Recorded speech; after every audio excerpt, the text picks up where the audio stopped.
Hey, what's up guys? This is Anthony from Anthony's Customs, and for this review, we are looking at the new Marvel Legends Winter Soldier figure, part of the Crimson Dynamo Build-A-Figure wave of Marvel Legends. And this is one that maybe isn't the most necessary. We have some decent Winter Soldier figures from the past, but this matches up more with the current styling that they've been doing for their Marvel Legends. So it's not really a one-to-one replacement. I can't imagine anybody being like, I have that, I'm definitely not going to buy this, because if you like Winter Soldier, you're probably going to want to buy this anyway. It's a slightly different look and a different styling, different aesthetic, I guess you could say. Has more of that universal cartoon look that the Marvel Legends are having nowadays, rather than where they used to be like cartoonish but still realistic. This doesn't have that really at all. So there's definitely some good stuff about this guy, but some things that make my blood boil. So let's go ahead and get it off the stand and take a closer look. This guy stands just about 17.25 centimeters, which makes it pretty close to,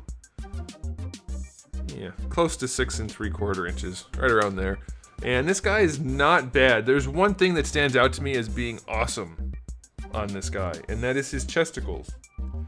There's actually some paint work going on in that blue in there. It's very subtle, but it brings the figure to life nicely, or at least it would if it was that kind of paint work everywhere. He doesn't really have much going on in the way of paint. There's some little details throughout, like on his belt, you can see the buckle is painted. The grenades have a little bit of paint on them, things like that. Some of the magazines have paint on them. The ones down here have some paint. Up here, none. Why are things like that happening? I don't know. We have the buckles painted here, but not back here. I mean, obviously it's the back of the figure, but still, like, these are action figures meant for posing, and they're painting only what is absolutely necessary for it to look okay in a package. That bugs me, but it's not the worst thing in the world, so I guess we can live with it for now. But they didn't even paint the buckles down here. It's just so half-assed most of the time with Hasbro. It drives me nuts. That's not even the thing that I was going to say that bothers me. I started off by saying a nice thing, and then I realized it's like the only paint on the figure that makes sense. Whatever. Aesthetically, it doesn't look bad. The silver arm looks pretty good. We have an actual watch on here, which is kind of a nice touch. The head looks okay. They did do some shading in the hair, which looks nice. The proportions seem to be okay. Still kind of bottom heavy looking, but that's mostly because he's wearing the baggy pants and has the big gap in the crotch still. I wish they would kind of close that gap a little bit. If you close that gap in the crotch, the figures look so much better. Now, obviously there's going to be some, but if they could work that out somehow, that'd be really nice. Anyway, aesthetically, it's okay. The hand sticks off kind of weird from the arm, the way they did the articulation, but it's fine. I'll give it a 7. I really like this, but overall, it's not aesthetically the best thing. As far as accessories go, we do have a pistol, like a 1911 style pistol. Very flexible plastic. I don't know what's going on there. Same thing with this gun. This is like an M4, I guess, with the grenade launcher under barrel. So that's fine, but there's zero paint on these guns. They're in like this weird bronzish color, and they are the most flexible accessories we've ever flexed on a Marvel Legends. Why are they so flexible? But wait, there's more. We also get this gun that's in his holster right here. Oh no, I can't pull it out of the holster. So we got a freaking sidearm as an accessory and a holster on the figure with another sidearm already in it. So apparently he just pulls this one out of his ass when he doesn't want to remove this one because it was glued in. That kind of stuff just bothers me so much. Why? Why does that even exist? We already have one here. We don't need both. Just give us one in a holster to use. That stuff drives me nuts. Plus, we have this gun right here, and this is the kind of thing that most people probably don't care at all about, but I do, and I'm going to talk about it because it's my damn video. Look at the magazine here. All right, you see this type of magazine? It's the old school style, solid metal magazine. Now look at the mags on his belt. They're not that same kind of magazine at all. Yes, now it's possible he loaded this mag first and then loaded up his belt with entirely different mags that are also different colors from each other. But that's just the kind of thing that drives me nuts. Why sculpt it? Like, don't sculpt new mags when you already have this kind. Just make them all match.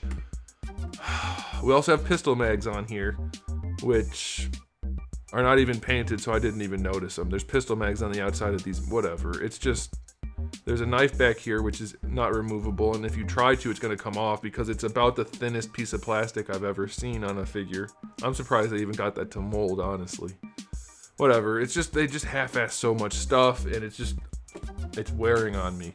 All right, so accessory-wise, 5 out of 10. We got some guns that are made out of Play-Doh and some extra guns and things that don't come out, that don't match. Okay, as far as articulation goes, we're using the double ball peg still, which is cool. This one has a little bit more range, but they still seated it way too low, so it has a lot less range than it should. So it still looks up and down a little bit, which is fine. It does lean for sure.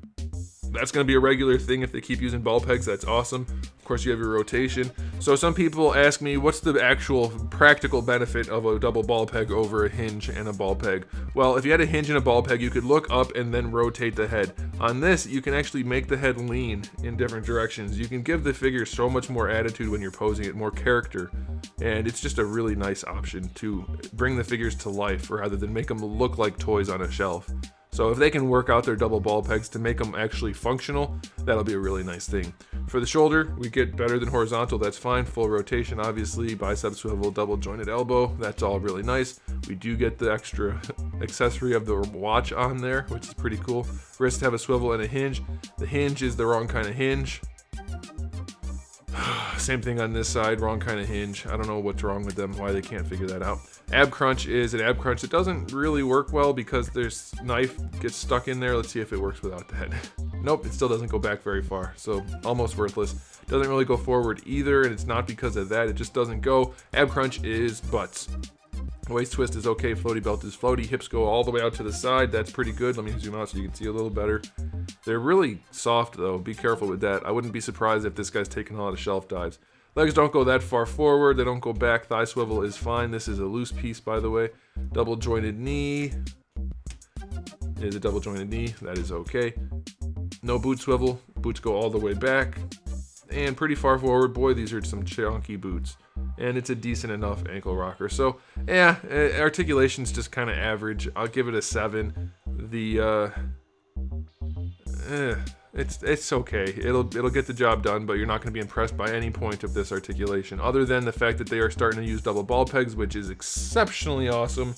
They just haven't figured it out yet. So, final verdict on this guy: it's a run-of-the-mill, upper-tier Marvel Legends figure that is up close not very impressive, but it's fine. It's going to look decent enough on a shelf.